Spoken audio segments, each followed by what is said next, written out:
Ok, donc encore avec le Blur Gallery ici, on va regarder Path Blur et Tilt Shift Blur avec cette photo-là.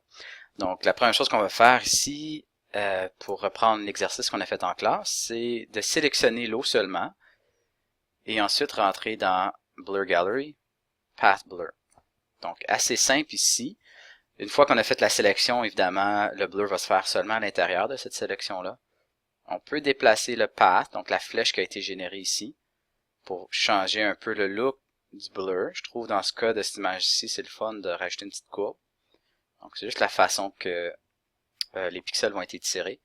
Je peux augmenter la vitesse, donc évidemment la quantité de blur. Je trouve ça peut-être un peu trop. Et le taper, donc ça donne un effet de saccader un peu le mouvement. Donc que j'aille pas même, je vais le laisser comme ça. Et c'est pas mal tout pour ça. L'autre chose que j'aurais pu faire, c'est mettre un feather sur ma sélection pour pas voir la limite de l'effet, mais dans ce cas-ci, je l'ai pas fait. Ok, donc je vais faire cancel. Je vais enlever ma sélection et je vais revenir dans Blur Gallery, Tilt Shift. Qu'en classe, on a vu avec la photo de la ville, mais dans ce cas-ci, on va le faire pour l'iceberg. Donc, la zone qui est parfaitement nette se retrouve à être à l'intérieur des deux lignes blanches. Entre la ligne blanche et la ligne pointillée, c'est la transition vers le flou. Ok, donc je vais mettre ça ici parfaitement net, mais on va mettre une transition vers le flou ici. Et en haut, je vais faire attention.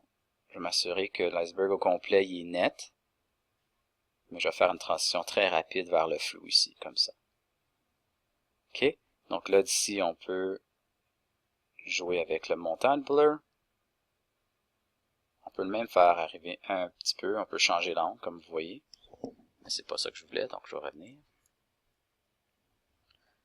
Ok, donc une autre façon d'utiliser le tilt shift. En classe, on l'a utilisé plutôt dans une situation où on voulait faire l'effet miniature.